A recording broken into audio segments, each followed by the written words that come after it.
প্রধানমন্ত্রী মালয়েশিয়া সফরে শ্রমবাজার চালুর আশা, চীনের সঙ্গে আলোচনায় বাণিজ্য প্রতিরক্ষায় গুরুত্ব ইতিবাচক বলছেন বিশ্লেষকরা।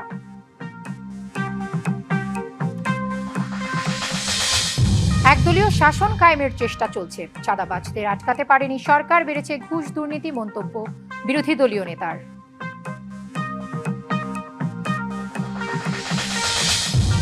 বিএনপি সরকারের আমলেই তিস্তা মহাপরিকল্পনার ৭০ থেকে ৮০% কাজ শেষ হবে, অগ্রাধিকার ভিত্তিতে চলবে খাল খনন কর্মসূচি।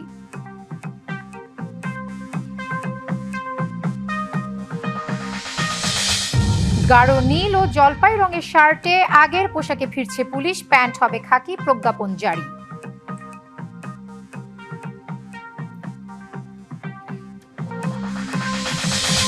শেষ মুহূর্তে থমকে গেল তেহরান ওয়াশিংটন শান্তি আলোচনা, চুক্তি নিয়ে অনিশ্চয়তার মধ্যে লেবাননে যুদ্ধবিরতিতে রাজি ইসরায়েল হিজবুল্লাহ।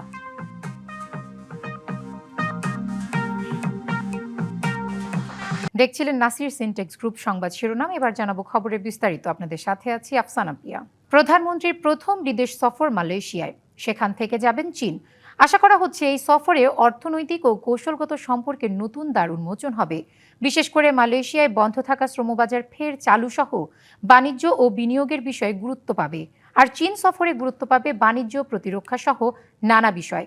বড় অবকাঠামো প্রকল্পের পাশাপাশি সই হতে পারে 15টি সমঝোতা স্মারক। প্রধানমন্ত্রীর এই দুই দেশের সফরকে কূটনীতি, ভূরাজনীতি সহ সামগ্রিকভাবে ইতিবাচক হিসেবে দেখছেন বিশ্লেষকরা।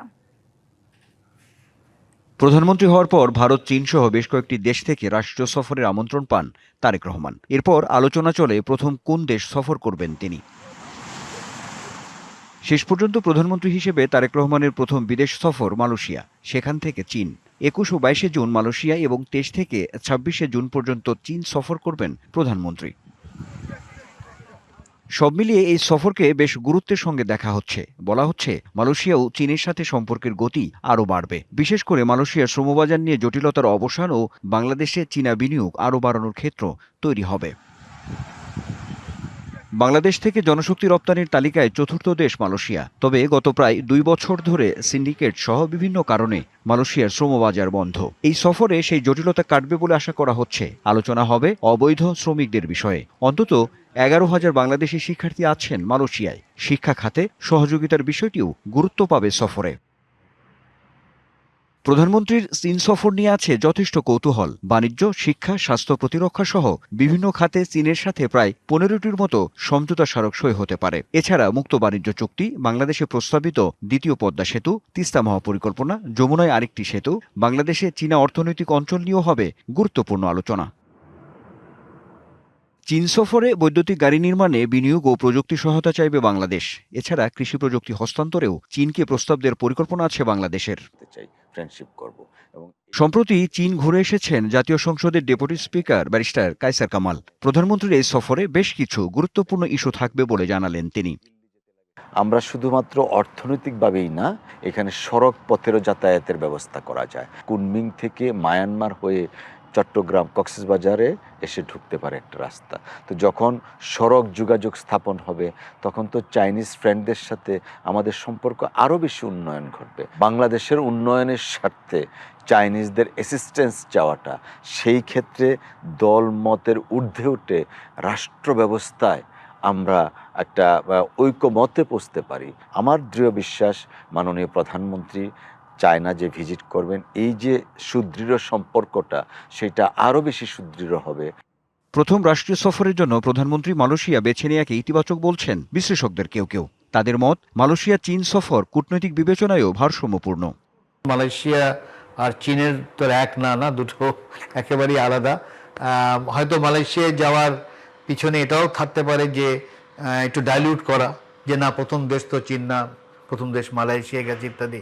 কিন্তু সবার চোখ আমার মনে হয় থাকবে চীনের উপরে। চ্যালেঞ্জটা হলো যে কোন নেগোসিয়েশনের মাধ্যমে এবং আমরা কতখানি লাভ করতে পারি সেইগুলো দেখা। তো আমি মনে করি যে এই প্রথম সফরে এই সফলতাটা না আসার কোনো কারণ নেই। সবকিছু ছাপিয়ে সহযোগিতা বৃদ্ধির অনেক ক্ষেত্র তৈরি হবে প্রধানমন্ত্রীর প্রথম বিদেশ সফরে। পাশাপাশি অক্ষুণ্ণ থাকবে দেশের স্বার্থ, এমনটাই মনে করেন বিশ্লেষকরা।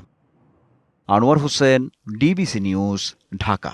দেশে একদলীয় শাসন কায়েমের চেষ্টা চলছে। সরকার চাঁদাবাজদের আটকাতে পারেনি, বরং ঘুষ দুর্নীতি আগের চেয়ে বেড়েছে, এমন অভিযোগ বিরোধী দলীয় নেতা ও জামায়াতের আমির ডাক্তার শফিকুর রহমানের।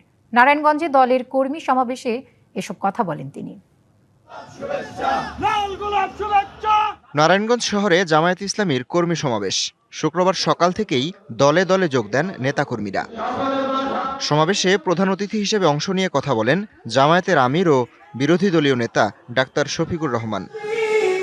সরকারের সমালোচনা করে তিনি বলেন, সংসদে বিরোধী দলকে তুচ্ছ-তাচ্ছিল্য করেছিল আওয়ামী লীগ, এখন সেই কাজ চালিয়ে যাচ্ছে বিএনপি। যে কথাগুলো জপতে জপতে আওয়ামী লীগ গিয়ে পড়ছে দিল্লিতে, আপনারা সেই কথাগুলো জপতে জপতে কোথায় গিয়ে পড়বেন? ইতিমধ্যে সরকার অনেক অঘটন ঘটিয়ে ফেলেছে। কেন্দ্রীয় ব্যাংকের গভর্নর নিয়োগ, নিজেদের দলীয় ক্যাডার এবং নেতাদেরকে প্রশাসক হিসেবে বসিয়ে দেওয়া, এইভাবে একটা দলীয় শাসন, একদলীয় শাসন বাংলাদেশে কায়েম করার চেষ্টা করা হচ্ছে।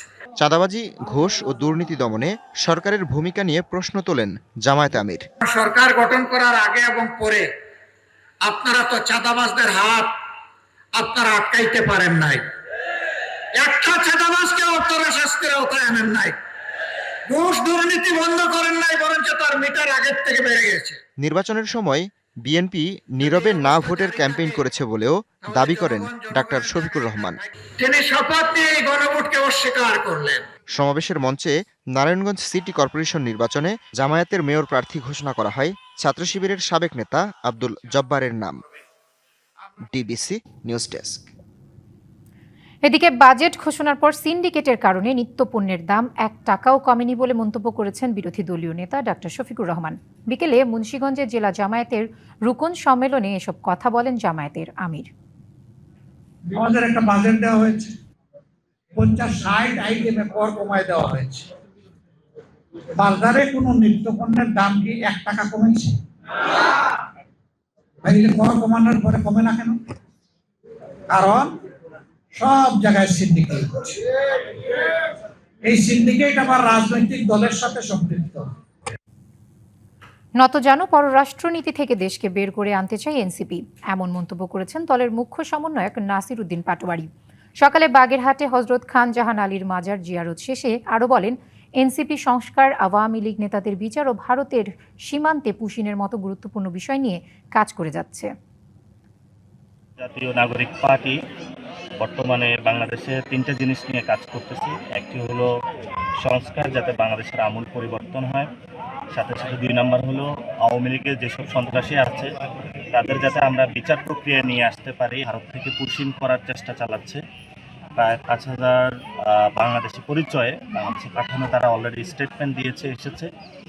আমরা সেক্ষেত্রেও কাজ করছি যাতে আমরা নতজানু পররাষ্ট্রনীতি থেকে বেরিয়ে আসি, একটি স্বাধীন পররাষ্ট্রনীতির দিকে যেতে পারি। বিএনপি সরকারের আমলে তিস্তা মহাপরিকল্পনার 70 থেকে 80% কাজ শেষ করার আশ্বাস দিয়েছেন পানি সম্পদ প্রতিমন্ত্রী। আর দেশি বিদেশি বিশেষজ্ঞদের মতামত ও প্রয়োজনীয় প্রস্তুতি সম্পন্ন করে দ্রুততম সময়ে তিস্তা মহাপরিকল্পনার কাজ শুরু হবে বলে জানান পানি সম্পদ মন্ত্রীও। অন্যদিকে নিজস্ব অর্থায়নে এ প্রকল্প বাস্তবায়ন সম্ভব বলে জানিয়েছেন দুর্যোগ ব্যবস্থাপনা ও ত্রাণ মন্ত্রী। রংপুর অঞ্চলের 5 জেলার কোটি মানুষের দীর্ঘদিনের প্রত্যাশা তিস্তা মহাপরিকল্পনা বাস্তবায়ন। সেই পরিকল্পনার সম্ভাব্যতা যাচাইয়ে দেশের বৃহত্তম সেচ প্রকল্প তিস্তা ব্যারেজ ও নদী ভাঙন প্রবণ এলাকা পরিদর্শন করেন মন্ত্রী প্রতিমন্ত্রীরা। বর্তমান সরকারের মেয়াদেই প্রকল্পের 70 থেকে 80% কাজ শেষ করার আশা প্রকাশ করেন পানি সম্পদ প্রতিমন্ত্রী। অতি দ্রুততার সঙ্গে স্বল্প সময়ের মধ্যে এই তিস্তা মহাপরিকল্পনার কাজ শুরু করতে হবে এবং এই সরকারের আমলেই আমরা 70 থেকে 80% কাজ বাস্তবায়ন করতে চাই। দেশি বিদেশি বিশেষজ্ঞদের মতামত নিয়ে প্রয়োজনীয় প্রস্তুতি সম্পন্ন করে দ্রুততম সময়ের মধ্যে একনেকে অনুমোদন নিয়ে প্রকল্পের কাজ শুরু করা হবে বলে জানান পানি সম্পদ মন্ত্রী। পদ্মা ব্যারেজ যেভাবে একটাকে পাশ হয়েছে, খুব শীঘ্রই আমাদের এই টেকনিক্যাল টিম কাজ করার পর দৃশ্যমান রিপোর্ট হবে এবং দৃশ্যমান এই কাজে একটাকে পাশ করানো, সেই কাজটাও আমরা দৃশ্যমান করে এখানে কাজ শুরু করব ইনশাআল্লাহ। বিদেশি সহায়তার অপেক্ষায় না থেকে নিজস্ব অর্থায়নে এই প্রকল্প বাস্তবায়ন সম্ভব বলে জানান দুর্যোগ ব্যবস্থাপনা ও ত্রাণ মন্ত্রী। যেটা বাস্তবায়ন করতে 12 থেকে 13 হাজার কোটি টাকা লাগবে। এটার জন্য আমি মনে করি আমার দিক থেকে এটা বিদেশের মুখাপেক্ষি হওয়ার কোনো প্রয়োজন নেই। এটা আমাদের জিও ফান্ড থেকে আমরা এটা করতে পারবো। 3 মন্ত্রীর পরিদর্শনে তিস্তাপাড়ের মানুষ আবারও নতুন করে আশাবাদী হয়ে উঠেছেন। এটা ডিজাইন পাস করা হয়েছে। DBC news desk. সীমান্তে পুশিনের ঘটনায় বিজিবির তৎপরতা বাড়ালেও কমেনি উৎকণ্ঠা। আজও মেহেরপুরের বুড়িপোতা সীমান্তের খালপাড়া দিয়ে 4 জন ও লালমনিরহাটের কালীরহাট সীমান্ত দিয়ে 3 জনকে ঠেলে পাঠানোর চেষ্টা করে বিএসএফ। যদিও বিজিবি ও স্থানীয়দের বাধায় তা ব্যর্থ হয়। এদিকে 5 জন টানা 6 দিন ধরে কুড়িগ্রামের রৌমারী সীমান্তের শূন্যরেখায় অবস্থান করছেন। কাঁটাতারের নিস্তব্ধতা ভেঙে সীমান্ত জুড়ে এখন সতর্কতার সুর। একদিকে ওপার থেকে দেশে পুশিনের অপচেষ্টা, অন্যদিকে শূন্যরেখায় দিনের পর দিন অনিশ্চয়তায় প্রহর গোনা। দেশের 3টি সীমান্তে যেন একই সঙ্গে ফুটে উঠছে নিরাপত্তা ও মানবিক সংকটের প্রতিচ্ছবি। শুক্রবার ভোরে বিএসএফ মেহেরপুর সদর উপজেলার বুড়িপোতা ইউনিয়নের খালপাড়া সীমান্ত দিয়ে 4 জনকে পুশিনের চেষ্টা করলে বিজিবি ও স্থানীয়দের প্রতিরোধে ব্যর্থ হয় সেই চেষ্টা। এরপর সীমান্তের শূন্যরেখায় অবস্থান করে 4 জন। এদের মধ্যে 1 জন পুরুষ ও 3 জন নারী। সীমান্তে নজরদারিও বাড়িয়েছে বিজিবি। গ্রামের মানুষ এবং খালপাড়ার মানুষ এই জিনিসটাকে প্রতিহত করেছে এবং ওরা গ্রাম থেকে ওরা ভারতের সীমান্তে আবার ফের ব্যাক দিয়েছে। ওরাও চেষ্টায় আছে যে এদিকে ঢোকাবে, যেভাবে ঢোকাতে চাচ্ছে, তো আমরাও চেষ্টা করছি যাতে ওরা না ঢোকাতে পারে। লালমনিরহাটের পাটগ্রাম উপজেলার কালীরহাট সীমান্ত দিয়ে 3 জনকে ঠেলে পাঠানোর চেষ্টা করে বিএসএফ। টের পেয়ে বিজিবি ও স্থানীয়দের প্রতিরোধের মুখে তাদের ভারতের অভ্যন্তরে নিয়ে যাওয়া হয়। এদিকে কুড়িগ্রামের রৌমারী সীমান্ত দিয়ে 6 দিন ধরে খোলা আকাশের নিচে রোদ বৃষ্টির মধ্যে দিনরাত চরম মানবেতর অবস্থায় কাটছে 5 জনের। 6-7 দিন ধরে আমরা এভাবে ডিউটি করতেছি, প্রত্যেকটা বর্ডারে এইভাবে লোক নামাই দিতেছে, আর আমরা লোক আসতে দিচ্ছে না। তাদেরকে যদি একটা সিদ্ধান্ত এসে তাদেরকে তারা যে দেশের নাগরিক তারা যেন সে দেশে ফিরে যেতে পারে। রবিবার ভোরে গয়টাপাড়া সীমান্ত দিয়ে 6 জন ও ভন্দরচর সীমান্ত দিয়ে আরও 3 জনকে পুশিনের চেষ্টা করে বিএসএফ। তবে বিজিবি ও স্থানীয়দের প্রতিরোধে 9 জনকে কাঁটাতারের কাছাকাছি ফাঁকা এলাকায় রেখে যায় ভারতীয় বাহিনী। পরে 4 জনকে বৃহস্পতিবার অন্যত্র সরিয়ে নেয় বিএসএফ। পুশিনের চেষ্টার মধ্যেই সীমান্তরক্ষীরা বার্তা দিচ্ছেন দেশের নিরাপত্তায় কোনো আপোষ নয়। লিখনকান্তি ভৌমিক, ডিবিসি নিউজ ডেস্ক। গাঢ় নীল ও হালকা জলপাই রঙের সংমিশ্রণে আগের পোশাকে ফিরছে পুলিশ। তবে পোশাক আগের রঙের হলেও এবার সবার প্যান্ট হবে খাকি। নতুন এ পোশাক চালুর মধ্য দিয়ে গত 3 বছরে 3 রকমের পোশাকে বাংলাদেশের পুলিশকে দেখা যাবে। পুলিশ সদর দপ্তর থেকে এক প্রজ্ঞাপনে এ সংক্রান্ত একটি গেজেট প্রকাশ করা হয়েছে। এতে বলা হয়, জেলাসহ অন্যান্য ইউনিটের পুলিশের জন্য গাঢ় নীল রঙের শার্ট হবে, সব মেট্রোপলিটন পুলিশের হবে হালকা জলপাই রঙের এবং সব পুলিশের প্যান্টের রং হবে খাকি। পুলিশ মহাপরিদর্শক মোহাম্মদ আলী হোসেন ফকির স্বাক্ষরিত প্রজ্ঞাপনে আরও বলা হয়, এপিবিএন, এসপিবিএন, এসবি, সিআইডি এবং র্যাবের পোশাক পরিবর্তন হয়নি। জুলাই গণ অভ্যুত্থানে 2024 সালের 5ই আগস্ট আওয়ামী লীগ সরকারের পতনের পর পুলিশের সংস্কারের দাবি ওঠে। কেউ কেউ পুলিশের পোশাক পরিবর্তনের দাবিও করেন। এমন পরিপ্রেক্ষিতে গত বছর 20 জানুয়ারি আইন শৃঙ্খলা সংক্রান্ত উপদেষ্টা পরিষদ কমিটির সভায় পুলিশের পোশাক পরিবর্তনের সিদ্ধান্ত হয়। আগামী 23শে জুন প্রতিষ্ঠা বার্ষিকীকে কেন্দ্র করে আওয়ামী লীগের নেতাকর্মীরা যাতে নাশকতা চালাতে না পারে সেজন্য সতর্ক রয়েছে পুলিশ। এরই মধ্যে দিনটি ঘিরে সংঘর্ষের আশঙ্কার কথা জানিয়ে নিরাপত্তার ব্যবস্থা জোরদারের জন্য সব ইউনিটকে চিঠি দিয়েছে পুলিশ সদর দপ্তর। সম্প্রতি মিছিল নিয়ে আবার রাজপথে সক্রিয় হওয়ার চেষ্টায় কার্যক্রম নিষিদ্ধ আওয়ামী লীগের নেতাকর্মীরা। আগামী 23শে জুন দলটির প্রতিষ্ঠা বার্ষিকী। দিনটিকে কেন্দ্র করে যে কোনো অপতৎপরতা এড়াতে বাড়তি সতর্কতায় পুলিশ। ডিএমপির অতিরিক্ত পুলিশ কমিশনারের কণ্ঠেও উঠে এলো নিরাপত্তা জোরদারের বিষয়টি। তার দাবি, প্রতিষ্ঠা বার্ষিকীকে কেন্দ্র করে সুনির্দিষ্ট কোনো নাশকতার শঙ্কা নেই। 23শে জুন একটা দলের প্রতিষ্ঠা বার্ষিকী, তো আমরা সর্বোচ্চ সতর্ক অবস্থায় আছি। আমাদের পুলিশি যে কার্যক্রম, যে নিরাপত্তামূলক ব্যবস্থা, নগরবাসীকে নিরাপত্তা দেওয়ার জন্য বিগত দিনে যে ধরনের ব্যবস্থা নেওয়া হয়েছে, সেই আলোকে আমরা নতুন করে পরিকল্পনা, নতুন করে নিরাপত্তা চেকপোস্ট এবং অপারেশন এটা আমাদের অব্যাহত আছে। স্পেসিফিক কোনো থ্রেট, আশঙ্কা কোনো কিছু নাই। এদিকে কার্যক্রমে নিষিদ্ধ থাকা আওয়ামী লীগের প্রতিষ্ঠা বার্ষিকী উপলক্ষে সারা দেশে পুলিশকে প্রয়োজনীয় সতর্কতার পাশাপাশি নিরাপত্তামূলক ব্যবস্থা নিতে নির্দেশনা দিয়েছে সদর দপ্তর। পুলিশ সদর দপ্তর থেকে পাঠানো বার্তায় আশঙ্কা প্রকাশ করে বলা হয়, 23শে জুন আওয়ামী লীগের নেতাকর্মীরা প্রকাশ্য মিছিল করলে অন্য রাজনৈতিক দলের সমর্থকদের সঙ্গে সংঘর্ষের আশঙ্কা রয়েছে। এছাড়া পুলিশের ওপর হামলা হতে পারে বলেও সেই বার্তায় উল্লেখ করা হয়। Rakib Hossain, DBC news, Dhaka. প্রকৃত মালিকদের কাছে ইসলামী ব্যাংকের মালিকানা ফিরিয়ে দেয়া, লুণ্ঠিত অর্থ উদ্ধার এবং এস আলমের বিরুদ্ধে আইনি ব্যবস্থার দাবি জানিয়েছে ইসলামী ব্যাংক সচেতন গ্রাহক ফোরাম। সকালে জাতীয় প্রেস ক্লাবে সংবাদ সম্মেলনে ইসলামী ব্যাংকের লুটেরাদের বিচারে বিশেষ ট্রাইব্যুনাল গঠন এবং পাচারের অর্থ ফেরত আনা সহ 7টি দাবি জানায় সচেতন গ্রাহক ফোরাম। 2017 সালের আগের মালিকদের কাছে মালিকানা ফিরিয়ে দেয়া না হলে 21 ও 22 জুন সারা দেশের ইসলামী ব্যাংক টাওয়ার ও বাংলাদেশ ব্যাংকের সামনে অবস্থান কর্মসূচির হুঁশিয়ারি দেন তারা। তাদের দাবি, 2017 সালের পর ব্যাংকটির মালিকানা ও পরিচালনায় পরিবর্তনের মাধ্যমে প্রকৃত উদ্যোক্তা ও মালিকদের স্বার্থ ক্ষুণ্ণ হয়েছে। বিতর্কিত ঋণ অনুমোদন, অর্থ পাচার ও সুশাসনের ঘাটতির কারণে দেশের বৃহত্তম শরিয়া ভিত্তিক ব্যাংকটি সংকটে পড়েছে। এসালাম আপনারা জানেন, শুধুমাত্র ইসলামী ব্যাংকই দখল করে নাই, এই ব্যাংকটি লুটপাট করে নাই। আরও 4টি ইসলামী ব্যাংক সে লুটপাট করেছে। এসালাম সহ যারা হাজার হাজার কোটি টাকা লুটপাট করেছে তাদের দ্রুত বিচারের আওতায় এনে দৃষ্টান্তমূলক শাস্তি দিতে হবে। বাজেট প্রস্তাবের এক সপ্তাহ পরও রাজধানীর নিত্যপণ্যের বাজারে স্বস্তি নেই। বাড়ছে চালের দাম, ঊর্ধ্বগতি মাছের দামে। তবে ডিম, সবজিতে কিছুটা স্বস্তি। ক্রেতারা বলছেন, বাজার নিয়ন্ত্রণে আরও কার্যকর তদারকি প্রয়োজন। নতুন বাজেট ঘোষণার পর বাজারে বড় কোনো পরিবর্তনের প্রত্যাশা থাকলেও রাজধানীর নিত্যপণ্যের বাজারে সেই প্রভাব এখনও দৃশ্যমান নয়। মৌসুমী সবজির সরবরাহ ভালো থাকায় পটল, চিচিঙ্গা ও কাঁকরোলের দাম কিছুটা কমেছে। তবে বরবটি ও বেগুনের দাম বেড়েছে কেজিতে 10 টাকা পর্যন্ত। অন্যদিকে আলু, পেঁয়াজ, রসুন ও আদার বাজারে স্বস্তি বজায় রয়েছে। ডিমের দামও কমে প্রতি হালি বিক্রি হচ্ছে 40 টাকায়। আদা, রসুন, আলুর কোনো দাম বাড়ে নাই। আর উস্তা, করলা, দুন্দুল সবই দাম কমে গেছে। বর্তমানে মনে বাজার নিয়ন্ত্রণে আছে। তবে মাছের বাজারে এখনো উচ্চ মূল্যের চাপ রয়েছে। বিশেষ করে ইলিশের দাম কেজিতে 2.5 থেকে 3,000 টাকা পর্যন্ত। এছাড়া বাগদা চিংড়ি, পাবদা ও পুঁটি মাছ বিক্রি হচ্ছে তুলনামূলক বেশি দামে। একটার সাথে সাথে দেখা গেছে অন্যরাও একটু বাড়ার দিকে দেয়, কেননা এই সময় আবার একটু মাছের একটু আমদানি কম থাকে, তাই বলে একটু দামটা একটু বেশি হয়। বাড়া থাকলেও আমাদের নিতে হচ্ছে, সবজির দামও বাড়া, মাছের দামও বাড়া, কিছু করার নাই আর কি, আমাদের নিয়ে খেতে হবে। গরিবদের জন্য আসলে নাগালের বাইরে, ওরা আরো কম হলে আরো ভালো হয়। মাংসের বাজারেও খুব একটা পরিবর্তন নেই। গরুর মাংস 50 টাকা কমে প্রতি কেজি 800 টাকা হলেও খাসির দাম অপরিবর্তিত। অন্যদিকে ব্রয়লার 170, লাল লেয়ার 350 ও দেশি মুরগির দাম 50 টাকা কমে হয়েছে 650 টাকা। তবুও ক্রেতাদের দাবি দাম আরো কিছুটা কমানো প্রয়োজন।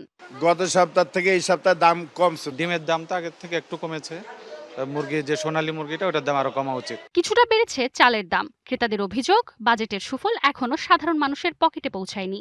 চালের দাম গত সপ্তাহের তুলনায় কেজিতে 4-5 টাকা বেশি। আমি কিনতে যাচ্ছি, আমার কাছে দামটা খুব বেশি মনে হলো, কারণ একটা ফুলকপি 100 টাকা, সেটা সাধারণ মানুষের নাগালের বাহিরে।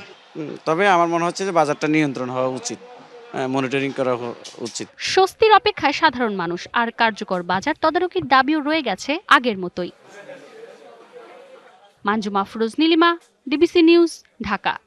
হরেক রকমের দেশি ফলের সম্ভারে ফল উৎসব এবং দেশাত্মবোধক গানের আয়োজনে উৎসবমুখর হয়ে ওঠে জাতীয় প্রেস ক্লাব প্রাঙ্গণ। সকালে এই আয়োজনের উদ্বোধন করেন তথ্য ও সম্প্রচার মন্ত্রী জহিরুদ্দিন স্বপন। উদ্বোধনীতে প্রেস ক্লাবের সভাপতি হাসান হাফিজের সভাপতিত্বে বক্তব্য দেন সাধারণ সম্পাদক আইয়ুব ভূঁইয়া। সঞ্চালনায় ছিলেন ব্যবস্থাপনা কমিটির সদস্য কাদের গনি চৌধুরী। এ সময় তথ্য ও সম্প্রচার মন্ত্রী বলেন, ফলের পুষ্টিগুণ, বৈচিত্র্য ও ঐতিহ্য সম্পর্কে মানুষকে অবগত করতে জাতীয় প্রেস ক্লাবের এমন আয়োজন প্রশংসনীয়। রাজনৈতিক প্রতিহিংসা ভুলে সবাইকে সাংস্কৃতিক ঐতিহ্য পালনের দিকে মনোনিবেশ করার আহ্বানও জানান জহিরুদ্দিন স্বপন। শুধুই ক্ষমতা দখল করার জন্য দলাদলি এবং হিংস্র প্রতিযোগিতা, এর মধ্যেই একটা বিনোদন, এটা কোনো সভ্যতার মানদণ্ড হতে পারে না। বরঞ্চ আপনাদের এই ছোট্ট আয়োজনকে, এটাকে জাতীয় পর্যায়ে নিয়ে যাওয়া এবং এটাকে নিচের দিকে নিয়ে যাওয়া, তৃণমূল পর্যায়ে এই মনোজগৎকে নিয়ে যেতে পারাটাই একটা সুস্থ জাতির সুস্থ মনোজগতের প্রমাণ মিলবে। মধ্যপ্রাচ্যের যুদ্ধ বন্ধের লক্ষ্যে সুইজারল্যান্ডে হতে যাওয়া বহুল প্রতীক্ষিত যুক্তরাষ্ট্র ইরান শান্তি আলোচনা স্থগিত হয়ে গেছে। শেষ মুহূর্তে সুইজারল্যান্ড সফর বাতিল করেছেন মার্কিন ভাইস প্রেসিডেন্ট জেডি ভ্যান্স। ফলে চুক্তি নিয়ে তৈরি হয়েছে ধোঁয়াশা। এদিকে লেবাননে যুদ্ধবিরতিতে সম্মত হয়েছে হিজবুল্লাহ ও ইসরায়েল। মধ্যপ্রাচ্য যুদ্ধবন্ধে বুধবার শান্তি চুক্তিতে সম্মত হয় ইরান ও যুক্তরাষ্ট্র। এ খবরে বিশ্বজুড়ে অনেকটা স্বস্তির বাতাস বইছিল। নির্ধারণ হয় শুক্রবার সুইজারল্যান্ড বার্গেনস্টকে বসা হবে শান্তি আলোচনায়। কিন্তু সেই সুবাতাস যেন আবারও থমকে গেল। শেষ মুহূর্তে জানানো হলো মধ্যপ্রাচ্য যুদ্ধের অবসান ঘটাতে পরিকল্পিত শান্তি আলোচনাটা শুক্রবার অনুষ্ঠিত হচ্ছে না। মার্কিন ভাইস প্রেসিডেন্ট জেডি ভ্যান্সের সুইজারল্যান্ড সফরের পরিকল্পনা হঠাৎ বাদ দেয়ায় এ পরিস্থিতি তৈরি হয়েছে। হোয়াইট হাউস জানিয়েছে এই আলোচনার লজিস্টিক্স বা সমন্বয় প্রক্রিয়া কখনোই সহজ ছিল না। এ বিষয়ে ইরান এখনো কোনো প্রতিক্রিয়া জানায়নি। তবে 14 দফার সমঝোতা চুক্তির পর তেহরান জানিয়েছিল তারা টেকনিক্যাল আলোচনার জন্য প্রস্তুত থাকলেও চুক্তি বাস্তবায়নে ওয়াশিংটনের পক্ষ থেকে স্পষ্ট পদক্ষেপ দেখাতে হবে। এদিকে ইরানের সর্বোচ্চ নেতা মুজতবা খামেনি সাফ জানিয়েছেন, যুক্তরাষ্ট্র যদি অতিরিক্ত কোনো শর্ত বা দাবি চাপিয়ে দিতে চায় তবে তা কিছুতেই মেনে নেবে না তেহরান। এ আলোচনার বাইরে থাকা ইসরায়েল শুরু থেকেই ইরান যুক্তরাষ্ট্রের যুদ্ধবিরতি চুক্তির বিরোধিতা করে আসছিল। যদিও তেহরান বরাবরই বলে আসছিল লেবাননে ইসরায়েলি হামলা না থামলে শান্তি চুক্তি পরিপূর্ণ হবে না। এরই ধারাবাহিকতায় অবশেষে লেবাননের সশস্ত্র গোষ্ঠী হিজবুল্লাহর সঙ্গে যুদ্ধবিরতিতে রাজি হয়েছে তেল আবিব। সামিউল ইসলাম, ডিবিসি নিউজ ডেস্ক। এ বিষয়ে আরও কথা বলতে ইরান থেকে যুক্ত হয়েছেন রেডিও তেহরানের সিনিয়র সাংবাদিক গাজী আব্দুর রশিদ। মধ্যপ্রাচ্য একটি জটিল সমীকরণের জায়গা। এখানে শান্তি ফিরে আসাটা সহজ বা সরলই কোনো কিছু নয়। এখানে বহুবিধ বিষয় রয়েছে। যুক্তরাষ্ট্রের এবং ইসরায়েলের স্বার্থ আছে, অর্থনৈতিক বিষয় আছে, রাজনৈতিক বিষয় আছে। ইসরায়েলের বৃহত্তর পরিকল্পনা আছে, মধ্যপ্রাচ্য পরিকল্পনা। যুক্তরাষ্ট্রের অস্ত্র বিক্রির ব্যাপার আছে, তেলের প্রতি লোভ আছে। ফলে এত সহজ নয় মধ্যপ্রাচ্যে শান্তি ফিরে আসার বিষয়টি। ইসরায়েল হচ্ছে মূল সংকটের জায়গা এবং এ অঞ্চলে অশান্তির মূল কেন্দ্রবিন্দু। তেলের বাজারে আবারও কিন্তু প্রভাব শুরু হয়ে যাবে যদি না এই সমঝোতা স্মারক বাস্তবায়িত না হয়। ফলে ভবিষ্যৎটা কি এখন বলা যাচ্ছে না, ধোঁয়াশাপূর্ণ। আমরা আগামীর জন্যে অপেক্ষা করতে হবে। তবে অঞ্চলের মূল অশান্তির মূলে রয়েছে ইসরায়েল। 21 পদকপ্রাপ্ত কবি আল মুজাহিদি মারা গেছেন। দুপুরে রাজধানীর একটি বেসরকারি হাসপাতালে চিকিৎসাধীন অবস্থায় 83 বছর বয়সে মারা যান তিনি। দীর্ঘদিন ধরে বার্ধক্যজনিত জটিলতা ও হৃদরোগে ভুগছিলেন কবি আল মুজাহিদি। সম্প্রতি কিডনি জটিলতা ও ফুসফুসে পানি জমায় তাকে হাসপাতালে ভর্তি করা হয়। সেখানে নিবিড় পর্যবেক্ষণে থাকা অবস্থায় মারা যান কবি আল মুজাহিদি।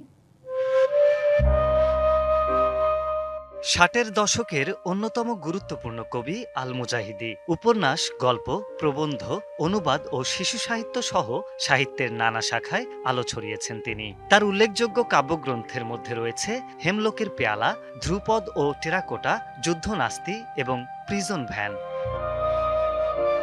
1943 সালের 1 জানুয়ারি টাঙ্গাইলে জন্মগ্রহণ করেন কবি আল মুজাহিদি। 60-এর দশকের বাংলা কবিতার গুরুত্বপূর্ণ কণ্ঠস্বর হিসেবে পরিচিতি পান তিনি। মাটির সাথে মানুষের সম্পর্ক, প্রকৃতি, প্রেম, জাতীয় চেতনা এবং আত্মদর্শন তার কাব্যজগতের প্রধান অনুষঙ্গ।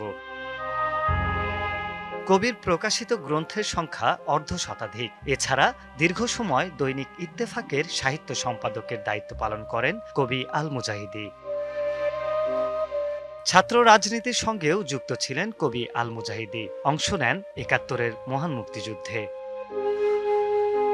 বাংলা সাহিত্যে অবদানের স্বীকৃতিস্বরূপ 2003 সালে পান 21 পদক। এছাড়া জীবনানন্দ দাশ একাডেমি পুরস্কার, কবি জসিমউদ্দিন একাডেমি পুরস্কার, মাইকেল মধুসূদন একাডেমি পুরস্কার সহ পেয়েছেন নানা স্বীকৃতি। কবি আল মুজাহিদি কিডনি জটিলতা ও হৃদরোগে ভুগছিলেন। তার ফুসফুসে পানি জমেছিল। গেল বুধবার থেকে তিনি একটি বেসরকারি হাসপাতালে চিকিৎসাধীন ছিলেন। এছাড়া 1 বছর আগে চিকুনগুনিয়ায় আক্রান্ত হওয়ার পর থেকে শয্যাশায়ী ছিলেন কবি Al Mujahidi. DBC news desk. DBC সংবাদ এই ছিল এখনকার মতো। ডিবিসি নিউজের সংবাদগুলো পড়তে ভিজিট করুন dbcnews.tv আর ভিজিট করুন ডিবিসি নিউজের ফেসবুক পেজ এবং ইউটিউব চ্যানেল। ডিবিসির সঙ্গেই থাকুন।